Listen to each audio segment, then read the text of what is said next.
സമൂഹത്തെ നമുക്ക് കാണാൻ പറ്റും. ഒരാളെ കൊല്ലുവാനും ഒരാൾക്ക് ദോഷം ചെയ്യുവാനും പ്രത്യേകിച്ച് വലിയ കാരണമൊന്നും ഇല്ലാതെ തന്നെ ഈ കാലഘട്ടങ്ങളിൽ അത് ചെയ്തുകൊണ്ടിരിക്കുന്നു. കൂടുതലും പ്രയാസങ്ങൾ നാം തിരയുമ്പോൾ ഭവനത്തിന് അകത്തളങ്ങളിലാണ് നമുക്ക് കാണുവാൻ പറ്റുന്നത്. ഭവനത്തിന്റെ അകത്തളങ്ങളിൽ നാം ശ്രദ്ധിക്കുമ്പോൾ തലമുറകൾ മിക്കവാറും ആൺ പെൺ വ്യത്യാസമില്ലാതെ വിവിധ തരത്തിലുള്ള ലഹരി പദാർത്ഥങ്ങൾ ഉപയോഗിച്ച് സുബോധം നഷ്ടപ്പെട്ടവരായിട്ടാണ് അവർ ജീവിക്കുന്നത്. പുറമേ കാണുമ്പോൾ മനുഷ്യ രൂപമുണ്ടെങ്കിലും മനുഷ്യന്റെ ഹൃദയമല്ല അവർക്ക് വാസ്തവത്തിൽ ഈ നാളുകളിൽ ഉള്ളത്. മനുഷ്യ ഹൃദയം എന്ന് പറഞ്ഞാൽ അത് ദൈവത്താൽ നൽകപ്പെട്ടതും അത് സ്നേഹത്തിൽ ഊന്നിയതുമാണ്. ഒരു 10-40 വർഷം മുമ്പ് പിറകോട്ട് നാം നോക്കുകയാണ് എങ്കിൽ നമുക്കറിയാമല്ലോ, അയൽപക്കംകാരൊക്കെയും ബന്ധുമിത്രാദികളൊക്കെയും എത്ര സ്നേഹത്തോടെ താല്പര്യത്തോടെ കരുതലോടെയാണ് അന്യോന്യം സഹകരിച്ചിരുന്നത്. ഒരു 2 കിലോമീറ്റർ ചുറ്റളവിൽ എത്ര വീടുണ്ട്, ആ വീടുകളിൽ താമസിക്കുന്നവർ ആരൊക്കെ, മക്കളാരൊക്കെ, അവരുടെ ജോലി എന്ത് ഇത്യാദി സകല കാര്യങ്ങളും എല്ലാവർക്കും അറിയാമായിരുന്നു.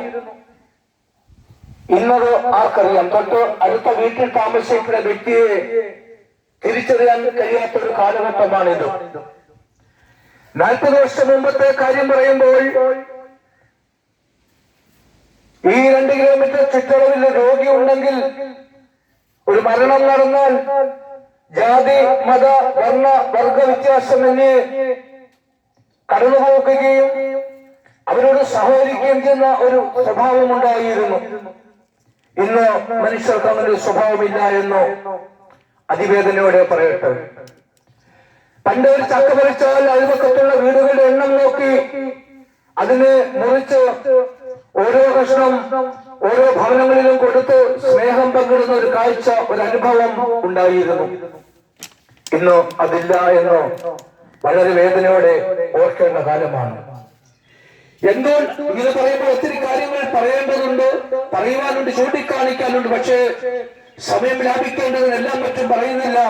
ഇത്രയും കാര്യങ്ങൾ കൊണ്ട് ഏറെക്കുറെ നമ്മുടെ സമൂഹം എങ്ങനെയെന്ന് നമുക്ക് മനസ്സിലായി കഴിഞ്ഞവല്ലോ.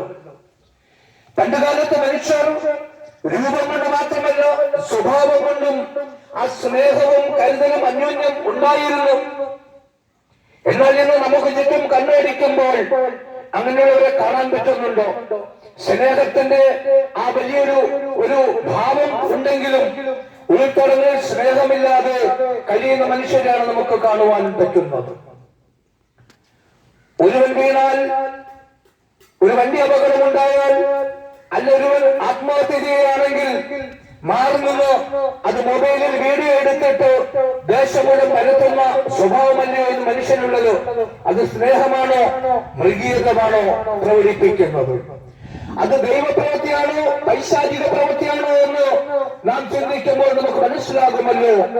സകല മനുഷ്യരെ പ്രകാരം കൊള്ളരുതാത്ത നിലയിലേക്ക് തരം താഴ്ന്നു പോയിരിക്കുമ്പോൾ എനിക്കുണ്ടായി ആമുഖം ഓർപ്പിച്ച കർത്താവിന്റെ ദാസൻ പറഞ്ഞതുപോലെ ഒരിക്കൽ കൂടി പറയാൻ ആഗ്രഹിക്കുന്നു, കാലം തികഞ്ഞിരിക്കുന്നു. നാം ഇപ്പോൾ വസിക്കുന്നത് കാലത്തിന് തികമെങ്കിലാണ്. ഇതിന് ഞങ്ങൾ ഉയർത്തുന്ന പുസ്തകമാകുന്ന വേദപുസ്തക അടിസ്ഥാനത്തിൽ പറയുമ്പോൾ കൃപായുഗമെന്ന് ഇതിനെ പറയുന്നു. ഈ കൃപായുഗത്തിന്റെ പ്രത്യേകത, ഇന്നേക്ക് 2000 വർഷം മുന്നേ ഈ ഭൂമിയിലേക്ക് ദൈവം മനുഷ്യനായി വന്ന് ക്രൂശിൽ സകല മനുഷ്യരുടെയും പാപത്തിന് പരിഹാരമായി അർപ്പിക്കപ്പെട്ടു എന്നുള്ളതാണ്. അപ്പോൾ ഈ യേശു ദൈവം വന്ന് ഭൂമിയിൽ മനുഷ്യന്റെ പാപപരിഹാരത്തിന് അർപ്പിക്കപ്പെട്ടതിന് വിശ്വസിച്ച് യേശുവിനെ സ്വന്തം രക്ഷിതാവും കർത്താവുമായി സ്വീകരിക്കുന്നവർ നശിച്ചു പോകാതെ എന്നേക്കും നിലനിൽക്കേണ്ടതിനായി ദൈവങ്ങളുടെ പേര് ജീവപുസ്തകത്തിൽ എഴുതുന്നു എന്ന് വിശുദ്ധ വേദപുസ്തകം അർപ്പിക്കുകയാണ്. അപ്പോൾ മനുഷ്യനെ ഭൂമിയിൽ ജീവിക്കുമ്പോൾ എങ്ങനെയെങ്കിലും ജീവിച്ചാൽ പോരാ എന്ന് വേദപുസ്തകം ഓർപ്പിക്കുന്നു. ഈ ജീവിച്ചിരിക്കുന്ന കാലത്തിൽ ജീവപുസ്തകത്തിൽ പേരുണ്ടായിരിക്കണമെന്ന് തിരിച്ചറിയുക. ഇന്നേക്കുണ്ട്